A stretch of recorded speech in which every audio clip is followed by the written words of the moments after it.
Guys, welcome to Black Scout Survival Late Night Live. Thanks for hanging out with me. Man, some crazy news. This was brushed under the radar. They did not want you to find out about this. Um, Obviously, everyone knows about the second Trump attempt. A gentleman by the name Ryan Routh, who had residences all over the country, Hawaii, you name. He lived in Ukraine. He barely had any money. He had to get a public defender because he said he only made $1,000 a month, but he was able to essentially have multiple residences, travel all over the world on $1,000 a month. It's crazy. We all suspect there's something going on.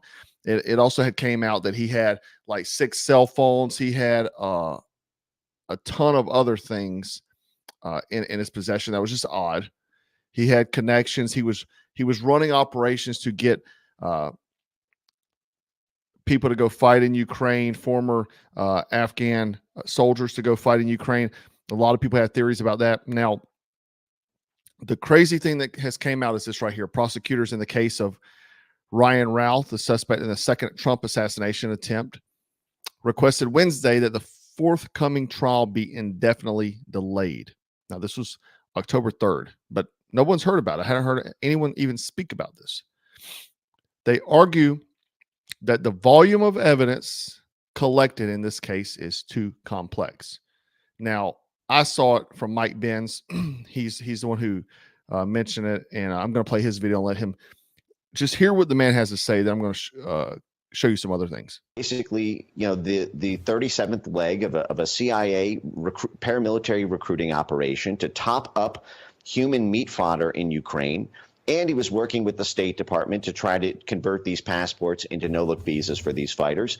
And he was flagged by Customs and Border Patrol in June 2023 for this operation. It was referred to DHS HSI, the same group that basically is implicated, at least in an indirect fashion, but potentially even in a direct fashion in both assassination attempts. HSI refused to interrogate Ryan Routh when he returned to the country, despite being flagged to do so by Customs and Border Patrol. The guy has been arrested almost 100 times in his life, but never spent a day in jail. And most importantly, 2.5 weeks ago, this Justice Department made a public statement saying it is seeking an indefinite delay of the trial of Ryan Routh because of complex evidence. And you know why that is? It's because the complex evidence will reveal that Ryan Routh was working his way through a CIA, DOD, State Department operation to militarily recruit terrorist fighters to Ukraine, which is a major international incident. If revealed, the Justice Department is protecting the CIA and the DOD because actually interrogating the sources of funding behind Routh, actually interrogating his human network is going to implicate the intelligence community and the Defense Department, and that is the second job of the DOJ. The first job is putting away the bad guys, but the second job is to CYA, cover the arse of the intelligence community and the DOD. So a few things about this. One, he said that he'd been arrested 100 times, whatnot. The man was caught in possession with a machine gun. Let me tell you something. If you or I were caught with a machine gun, we would still be in jail. You're not getting out. Okay, that serious crime, you're going to be put away for good.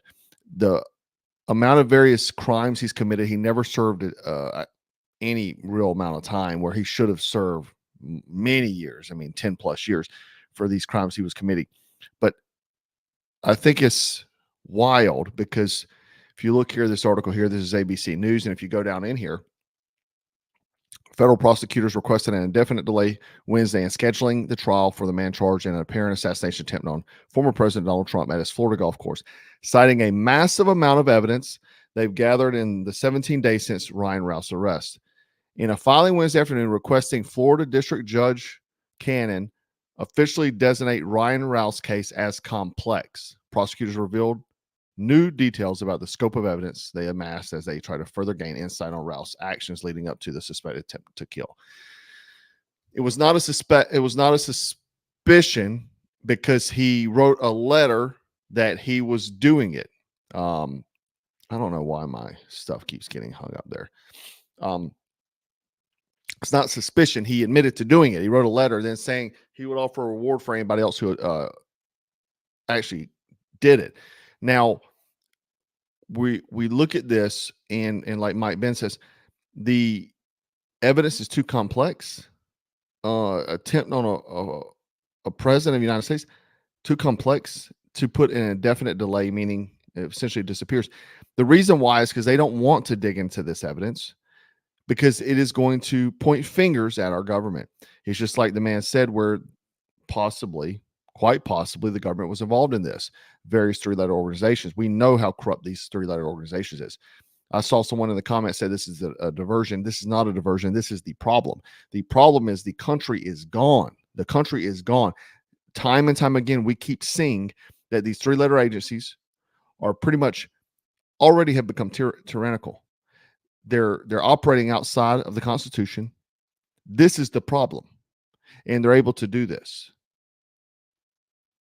Eventually, what they'll do is they'll stack the Supreme Court, and in that way, they will rule tyranny for eternity here until the collapse of this country. It may come sooner than later, but this is a big piece of the puzzle. There's multiple plays, and I've been talking about this stuff for years. There's multiple plays of the destruction of this country, and this is just one of the big ones. When you have the government, we're going back to JFK days here, guys, when the government's trying to take out the leading presidential candidate. This happens in third world countries. Now it's here in America at our doorsteps. Now, what have we learned about Thomas Crooks, the first assassin? Absolutely nothing. That story died quicker than the Las Vegas shooter. The Las Vegas shooter was even up on the news a few more days than Thomas Crooks. Thomas Crooks has vanished. There's nothing else heard about it. We don't know what's on the cell phones. It's over. That's it. What this smells like government involvement. The lapse in Secret Service, the tremendous lapse that day. Multiple news, CNN for one, was there filming him. There was NBC filming him golfing the day of Ryan Routh. They never filmed him golfing.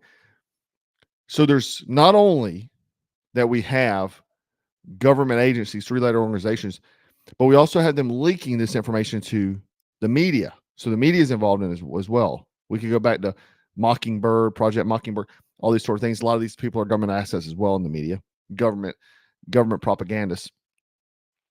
But if you look at today, the same type of thing is happening.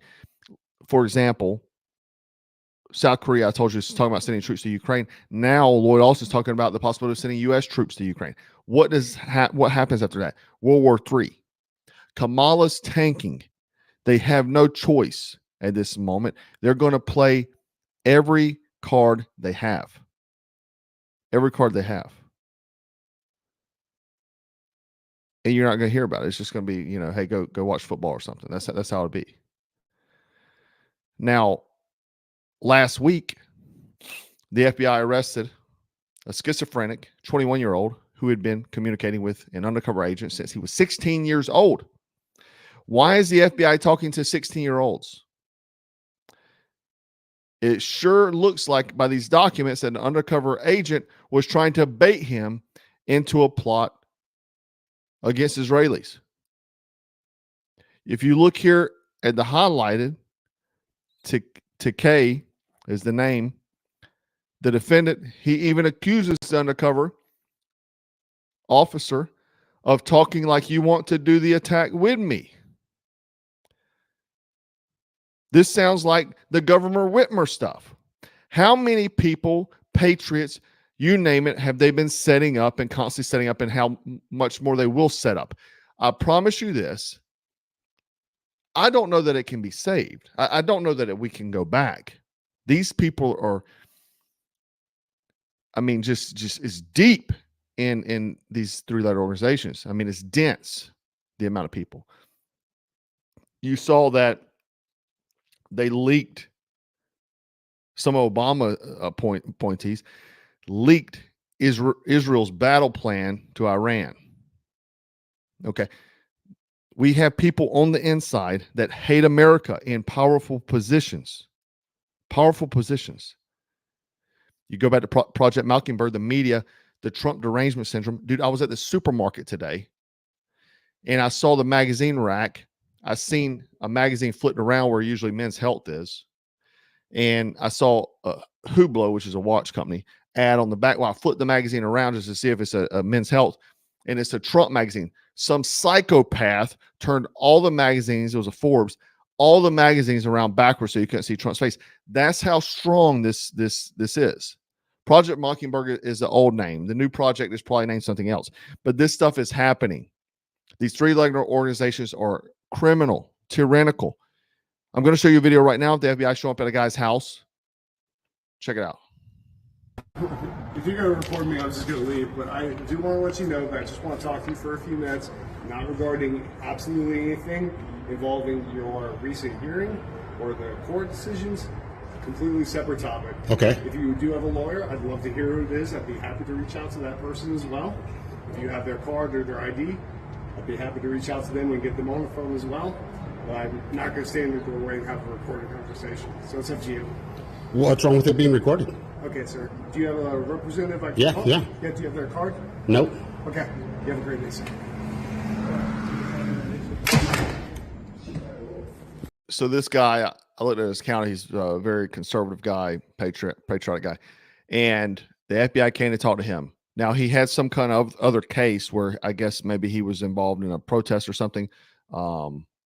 And something to do with conservatives. And he was charged with something. But they came there about something unrelated, about something I guess he was involved with. But it was like nothing. And they came, like we've seen countless times, go to patriots' houses to intimidate and scare them. Now, they didn't want to speak on camera. Why? Because they don't want any records. So that way they have two FBI agents that can say that you said something you didn't say, and you get put away for good. This guy's obviously a threat to him in his local community because that's apparently what he's very involved in fighting in his local community. And now they're going to his house to intimidate him. What does that sound like? The thing is also, if they don't want to be on film, first off, never talk to a Fed. Never. Bet you have a lawyer with you. Don't even talk to a police officer. Don't even.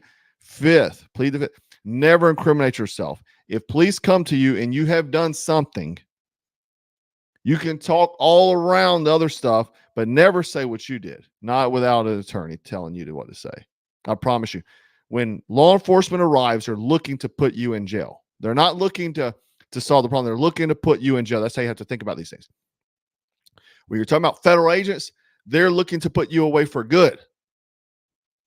And good on him for keeping his camera rolling, not speaking to them. Direct them to your attorney. And if you're a patriot, you better have an attorney because, man, that's the way the world works these days. They're coming after patriots, even low-level guys, right? The thing is the amount of surveillance they're probably doing on most of us is unreal. You know, I've had people tell me various things, weird things that happen within their lives, FBI showing up at their house, this sort of stuff. These are bad times. And this ain't the diversion. These are bad times. The government is against the people. Freedom-loving people. Now, if you're part of that ideology, the Marxism, they'll leave you alone all day. But if you're part of the wanting to be a free American, to be left alone, they will not leave you alone. Anyway, guys, I wanted to share this information. I thought it was mind-blowing that they're definitely going to suspend someone that tried to take the president's life. Incredible. That's all you need to know. That's how far we've gone. We talked about the other day. I said, how dark do you think it's? It is dark. Anyway, guys, I appreciate you hanging out with me, and make sure you like, share, subscribe, and take care. 2, 3. 1, 2.